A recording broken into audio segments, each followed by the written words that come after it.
Dragon Ballers, if you're looking to buy Dragon Ball Super or One Piece sealed product, make sure to get 5% off using my link to Mystic TCG down in the description. You can also sell cards to them using their Facebook link, which is also down in the description.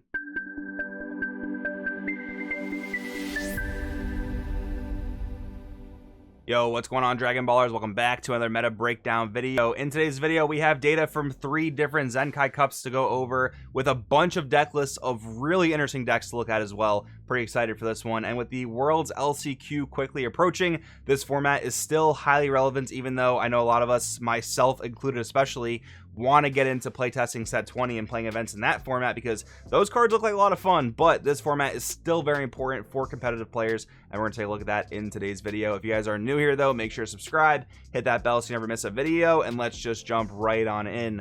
So first and foremost, huge shout out to the Lookout. They always do a great job of gathering the data for the European events. They make my life a whole lot easier, so I really appreciate them. Make sure to check out their channel. They usually do a good job of getting a bunch of deck profiles from these events as well. So again, check them out. But anyways, let's look at the French Zenkai Cup. This was all the decks in the room. So a lot of times we look at just the top cut of these events, but whenever we can, I like to look at the total room breakdown just to see what people think is strong and what is popular at a given event. So in this particular scenario, we're seeing the most highly repped decks are Gamma, SS4 Gogeta, and Golden Frieza. This is very surprising. Gamma, not so much. That makes a lot of sense. Gogeta, though, with the nerfs, I'm very surprised to see it at the most highly repped slot. Even though I think there are a lot of players out there that are just tried and true red players, they're not going to put the color down, and I won't say there's a reason for them to put it down. I still think Gogeta's a strong deck worth respecting in the format. Still probably a tier 1 deck and probably the best red deck, although I know a lot of people would argue for Pan in that slot. But yeah, just very surprised to see that. And then Golden Frieza overshadowing Crimson as the most highly repped deck is also very surprising. We'll talk more about that when we get into the actual top cut data. But yeah, Crimson not being the most rep deck here, very surprising. I mean, I think at this point the format is just looked at as like Crimson format, if that makes sense, which is also interesting too, because I don't see a ton of people complaining about the leader, which I'm actually very appreciative of. I haven't seen this leader causing a lot of turmoil in the online groups, but I will say I think it's probably the best leader in the format. Or no, I definitely think it's the best leader in the format, and probably most builds of it are the best decks in the format, just because of how versatile Crimson is, how many ways it can be built. I think that leads to a lot of strengths for the leader, because you can prepare for the aggro version of Crimson and you might not even face it. You might come across the control version and not have such a good matchup, or vice versa, depending on how you build your deck, right? But with that being said, Crimson has not even managed to top this event, which is incredibly surprising.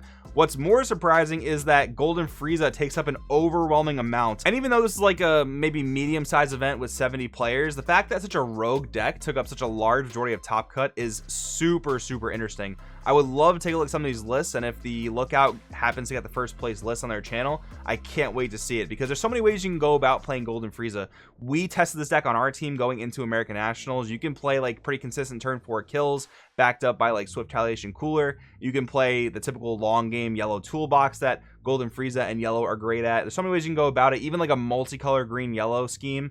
So yeah, I'd be super interested to see what these builds looks like. But then we have red blue cooler mill at one of the other most highly repped spots in this top cut. Another interesting pick. I don't know if it's like a great thing in this particular meta. Maybe it is though. I mean, the thing with cooler is that this deck is usually better or worse depending on the format. If the cards in cooler, meaning typically like the arrivals that are able to minus things ignoring barrier and make the opponent mill based on how many battle cards they have in play, if there are a lot of decks in the format that flood a board, then cooler's usually better, and there are a few of those. I guess you could say that, you know, Supreme Kai of Time is one of those decks. Red Sin is here, which is also one of those decks, but it's also just incredibly surprising that Red Sin did well at this event, because I don't think we've seen Red Sin ever since the most recent ban list do well at a tournament. So maybe Red Sin is just, you know, well and alive, even though the hit to haze seemed like a backbreaker to the deck. And then Gamma, Supreme Kai of Time, not too much here in terms of surprises, just pretty standard stuff. But yeah, the Golden Frieza, the Cooler, and the Sin, very interesting coming off this top 8. Then we have the Zenkai Cup for February. This is a more broad Zenkai Cup, took place in Europe. I do have deck lists for this, but first, just a quick top 16 breakdown. SS4 Gogeta taking up the most spots in this top cut is again incredibly surprising, because we haven't seen red assert this level of dominance since last format. So in this region, red being so overwhelming here, with also several spots taken up by Red Sin, very interesting stuff. Crimson does manage to top this event, but at a very low number of, I believe, 2 decks. And again, very surprising, because in my general opinion, I think Crimson has a very good red matchup.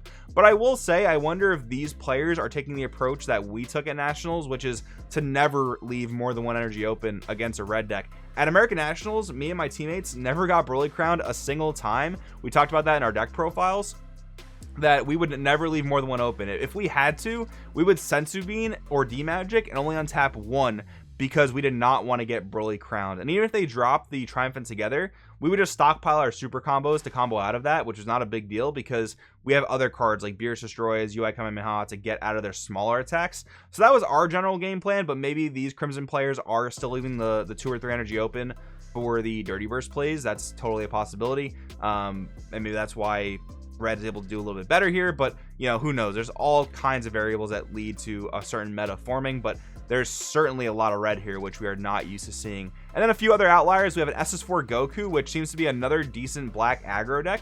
We saw this deck do very well. I think it was last week at a European Zenkai Cup. There was a profile on the Lookouts channel that was very interesting. It's pretty different than Kai in the sense that it's a lot lower to the ground. Like, I think it spams more battle cards, but its battle cards are a bit weaker. It's using a lot of the Vegex battle cards to get played for free when they're milled, and that's a very interesting strategy. We also have Bardock's Crew, which I don't think has done anything since it first came out. It might have topped an event here and there, but generally it looks like yellow is slightly back on the rise, with yellow Trunks doing well here, as well as Bardock's Crew. And then Green Boo. I think we talked about Green Boo a week or two ago. One random Green Boo list squeaking into a top cut. And we are going to look at this deck list here, which I'm very interested to see, because the Z leader on this thing is so insane that I got from the anniversary box. But I wonder if it leans more into the actual archetype rather than the just generic green stuff. Let's take a look at that now. All right, guys. So huge shout out for Tom Smith getting me all this information. Really, really appreciate it. I'm going to link the Discord to this TO down in the description. So if you guys are in Europe and want to play in their events and want to be kept up to date, make sure to check out their Discord. Obviously, I also have this Google Doc linked down there too, so you guys can reference these profiles. But anyways, let's just start with first place, because why not? It was the deck that won the event. We have a SS4 Gogeta list here, and I'm just going to skim through real quick. The first couple cards look pretty standard, 3 Triumphant together. We are going along here. I don't see anything too mind-blowing. Unending Awakening is pretty interesting as a tech, just to be able to get that bean that you're now missing with the SS4 Goku Digging Deep, and 1 copy of Goten, which I think is a fine sand card, but a lot of times it feels unnecessary in Gogeta just because you have other low-cost threats. Only 2 copies of Broly Crown in the main, 1 more on the side. And we have 1 Smoke main, 1 King Piccolo 5-second to Eradication main, which is better for your blue matchups where they're negating a lot, because you're going to burn them life when you do so. We have the 1 Unbreakable, which is searchable off of the SS4 Vegeta, which is a really good turn 1 play going second, because you can leave 1 open, combo Unbreakable, get a draw, get a top 3 search. And we also have 1 copy of the 17 and Frieza Unison. Now, I don't completely remember what it does, but I'm pretty sure it's something along the lines of like Empower and then gain like triple attack or something, and like plus 5k. So maybe it's just like an additional finisher. I don't remember what else it actually offers to a deck like this, but that's a rather interesting pick. Let's take a look. Go back to the top 16. I want to take a look at the Majin Buu list. Let's take a look at that. Now, unfortunately, this is not a nice viewable picture for him, but I did take a read through this list, and what I noticed is a pretty decent combination of like the actual Buu archetype stuff and generic green stuff. Like you have your rebrands, you have your 5-drop TP Gokus that on play make your opponent pitch a card. So it seems like it's a decent mixture of both, which makes sense because I think the Z leader plays a 4-drop green Buu from the hand or deck for free, or maybe for 1 energy if I'm remembering correctly. So I think you want to play a certain number of the Buu stuff, maybe not an overwhelming amount, but yeah, very cool to see a deck like this top nonetheless. Next, I want to take a look at the highest placing Crimson list, because I think it's always very interesting to look at Crimson lists and see how different they are from one another, because again, there are so many ways you can go about building and playing this deck. So going through the top row here, pretty standard stuff. I mean, some random things like 1 Goku Black, 1 Golden Avenger. We have Gohan Beast here, which it seems like most Crimson lists are pretty much falling off the United Divinity SCR route, which makes a lot of sense. This SCR is very powerful, and you don't have to worry about the cunning cards as much, which is cool. Another interesting tech is 3 copies of Saiyan Instincts. Now, a lot of these, or I think all these lists have a side deck, so I'm not sure if it was pre-side BO1. I'm assuming it was, but having 3 instincts in the main is obviously going to cover against hand control like Cooler, other random green decks like maybe the green Boo. That's also very interesting. And then 2 copies of Boo as our Unison. So this build seems like it can go a little bit later into the game. Doesn't play any of the 3 cost Unisons, or doesn't even forego a Unison like I've seen a lot of builds do. So that's super interesting for sure. All right, and last but not least, we have the Play TCG Zenkai Cup. Shout out to Eggman for compiling these deck lists. We have 65 players, best of 1, 6 rounds. This is maybe you can say more of a defined meta, at least the most concentrated decks. We have 3 Crimson, 3 Beerus Ramp, 3 Trunks Vegeta, Crimson going on to win the event, and a lot of singletons. We have a blue Bojack, a reboot Mass Saiyan, a Gamma, a yellow Baby of all things, a blue Dende Wish, which is actually super cool, an AOD Bobbity, and an Android 16. Let's take a look at some of these deck lists. All right, going on to the first place Crimson list, we go through it and we see 2 copies of Makikabura the Broken Seal, which I believe we also saw in the 6th place list from the last event we looked at. Again, this is just a good inclusion in Crimson main decks. It's a good coverall. It's cheap in this deck because your leader untaps 1 on swing, so that's really good as well. Stops things like SS4 Vegeta, Rise of the Super Warrior. Stops things like Cell 5 or Cell Perfect Force Cell. There we go, which also topped one of the European events as well. Just a great coverall card if you know the meta and what other leaders are aiming to do. Again, Sand Instinct's inclusion, very interesting. Son Goku Fusion Synergy, another interesting one we talked about last week, with the ability to crit your opponent's life and still put some pressure onto them. And generally, this looks like pretty standard mid-range Crimson.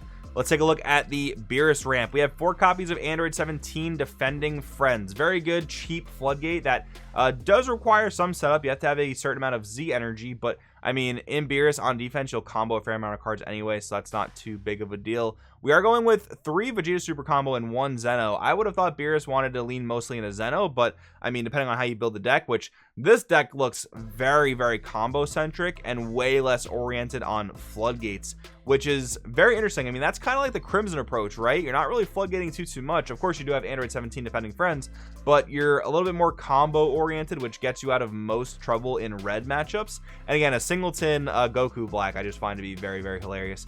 Whis, Judge of the Gods, man, this card is so cracked. If you've been playing against Beerus and they've been ramping successfully on you and they drop this card, man, is it a huge feels bad. I mean, there are some answers like again, 2-drop Machikabura, Death Blaster, some things along those lines, but man, this card is an absolute menace. Let's take a look at the blue Bojack list, which I also find so interesting. Some of the cards, I mean, we talked about it in videos, the cards that came out for this deck are so cool, man. Like the Zangia, it ramps you in a deck that never really had ramp before and allows you to get to cards like your 8-drop Bojack faster. It just puts more things in your energy, which is basically also an extension of your hand, just like Gamma. So that works out very nicely as well. In the main board here, we do see some of the new cards. 1 copy of Goku, a Cunning Slayer. Are we looking at any of the new Bojack? Yep, Bojack Space Pirate, I believe, is one of the new cards as well.